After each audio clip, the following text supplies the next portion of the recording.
Hello students, how are you? So today we are going to discuss inorganic chemistry test paper जो कि आज conduct हुआ है। Question number 1 जो है कि compare x and y bond angle in the following molecule. x और y में कौन बड़ा होगा कौन छोटा होगा? तो आंसर इज ए कैसे उसको देख लेते हैं। आप देखिए x में जो रिपल्सन है वो डबल बॉन्ड और सिंगल बॉन्ड के बीच का है और y में जो रिपल्सन है वो सिंगल बॉन्ड और सिंगल बॉन्ड के बीच का है। Now double bond single bond repulsion is greater than single bond repulsion. तो answer is A. Question number 2 कि select correct diagram for sigma 2px। जब दो p orbital head to head overlap करेंगे तो बनने वाला बॉन्ड सिग्मा बॉन्ड होगा। जैसे ये p ऑर्बिटल है और ये p ऑर्बिटल है, दोनों के डायरेक्शन सेम है, प्लस प्लस माइनस माइनस, तो इसकी ओवरलैपिंग से हमें ये मिल जाएगा। क्वेश्चन नंबर 3 कि the correct order of bond angle. तो इसमें correct order of bond angle अपने को बताना है। जैसे इसका आंसर ए हो जाएगा। ए कैसे होगा उसको समझिए। जैसे H2O और F2O दिया गया है, this is H2O and this is F2O। तो जैसे H2O और F2O में जो बॉन्ड एंगल है वो H2O का ज़्यादा है। उसका रीज़न ये है, उसको हम ऐसे एक्सप्लेन कर सकते हैं। H2O में O और H में ज़्यादा इलेक्ट्रोनेगेटिव O है तो इस बॉन्ड के दोनों इलेक्ट्रॉन इधर आ गए। O और F में ज़्यादा इलेक्ट्रोनेगेटिव F है तो इसके बॉन्ड इधर आ गए। तो अब H2O में सारे इलेक्ट्रॉन O की तरफ हैं तो इसमें रिपल्सन ज़्यादा होगा यहाँ पर, तो इसलिए इसका बॉन्ड एंगल ज़्यादा होगा इससे। OF2 और SF2 में पूछा जाए किसका बॉन्ड एंगल ज़्यादा है, OF2 और SF2 में, तो this is OF2 and this is SF2, ऐसे होगा। ठीक, तो OF2 और SF2 में OF2 का ही बॉन्ड एंगल ज़्यादा है। ठीक, उसका रीजन समझे। तो उसमें रीजन ये है कि भाई O और ऑक्सीजन और सल्फर में ज़्यादा इलेक्ट्रोनेगेटिव ऑक्सीजन ही है, हालांकि फ्लोरीन दोनों में। तो इलेक्ट्रॉन का जो रिलेटिवली डाइपोलर होगा वो इसकी तरफ ज़्यादा होगा, ऐसे O की तरफ। इसमें तो सारा इलेक्ट्रॉन इफेक्टिवली F की तरफ ही होगा और इसमें थोड़ा सा O की तरफ ज़्यादा होगा, इसलिए OF2 और SF2 में जो बॉन्ड एंगल है वो OF2 का ज़्यादा होगा। और SF2 और H2S में आप करके देख लेंगे, SF2 का बॉन्ड एंगल ज़्यादा है क्योंकि SF2 और H2S, ये SF2 है और ये H2S है।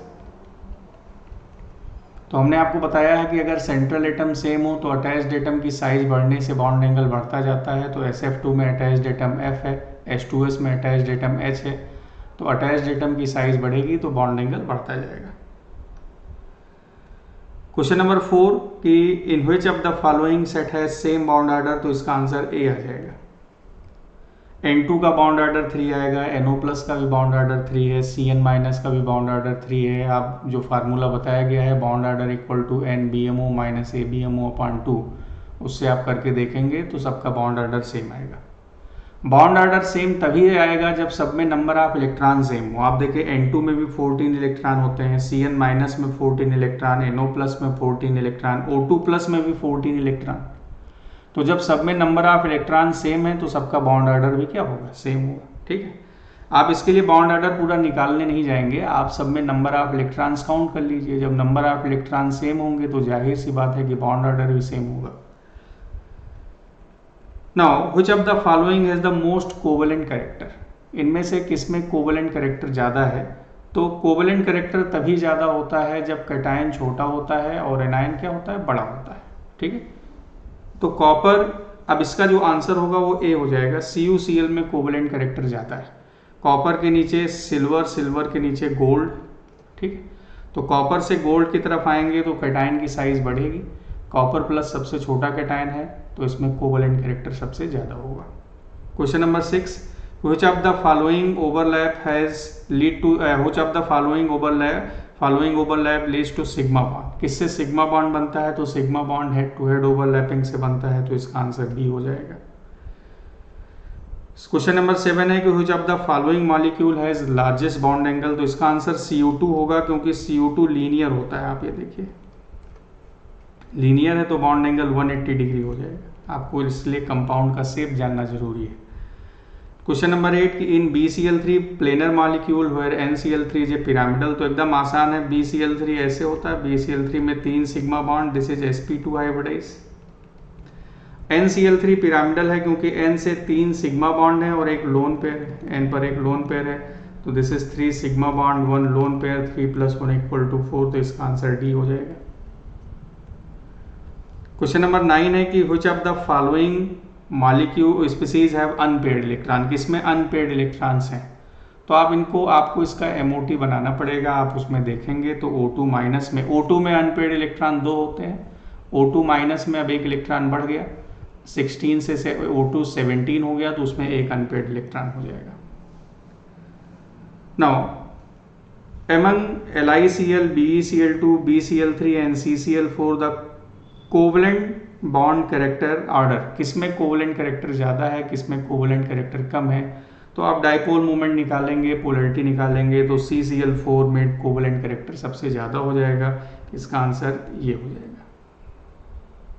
ठीक है, तो कोवलेंट कैरेक्टर के लिए सबसे आसान सा तरीका है, तो फजान्स रूल आप लगाएंगे, कैटायन जितना छोटा होगा कोवलेंट कैरेक्टर उतना ज़्यादा होगा। LiCl में Li पे +1 चार्ज है, ये आप देखिए Li+, BeCl2 में बेरिलियम पे +2, BCl3 में बोरान पे +3, CCl4 में कार्बन पे +4, कैटायन पर पॉजिटिव चार्ज बढ़ेगा, कोवलेंट कैरेक्टर बढ़ता जाएगा। Now according to Fajans rule ionic character increases, तो कैटायन छोटा हो और एनायन बड़ा हो तो कोवलेंट कैरेक्टर ज़्यादा है, इसका रिवर्स हो जाए तो आयोनिक कैरेक्टर ज़्यादा है, यानी एनायन बड़ा हो जाए, सॉरी कैटायन बड़ा हो जाए और एनायन क्या हो जाए, छोटा हो जाए, तो answer is A. Question number 12, which of the following represent isostructural species, तो इसका आंसर सी होगा। SO4-2 और BF4- दोनों ही टेट्राहेड्रल हैं, BF4- ऐसे होता है, this is sp3 hybridize and tetrahedral, ये BF4- एंड SO4-2 ऐसे हो जाएगा, दिस इज SO4-2, ये भी sp3 हाइब्रिडाइज और टेट्राहेड्रल, तो ये दोनों हो गए। According to molecular orbital theory for O2+, O2 में आपको पता है 16 इलेक्ट्रॉन होते हैं, O2+ में 15 इलेक्ट्रॉन है, तो एक O2 में 2 अनपेयर्ड इलेक्ट्रॉन है, अभी एक अनपेयर्ड इलेक्ट्रॉन और है, तो वो पैरामैग्नेटिक तो होगा ही।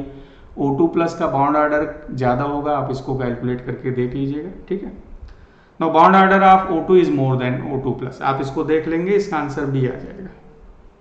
क्वेश्चन नंबर 14 ये है कि the bond order of NO is 2.5 while NO+ is 3, best which statement is true for these two species. तो बॉन्ड ऑर्डर आपको बताया गया है कि bond order is directly proportional to bond energy and inversely proportional to bond length. ठीक, answer is B.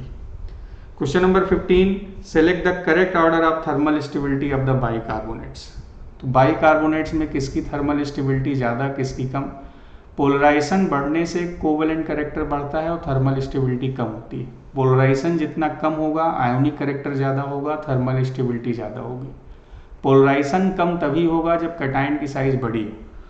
Na+, K+, Rb+ और Cgm+ में सबसे बड़ा कैटायन ये है, तो इसमें पोलराइजेशन सबसे कम होगा, आयोनिक कैरेक्टर ज़्यादा होगा, बॉन्ड स्ट्रांग होगा, थर्मल स्टेबिलिटी ज़्यादा होगी।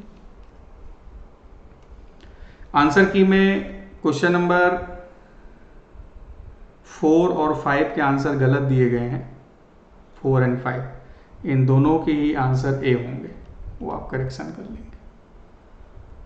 तो दिस इज अबाउट डिस्कशन, आज के लिए इतना ही, थैंक यू वेरी मच।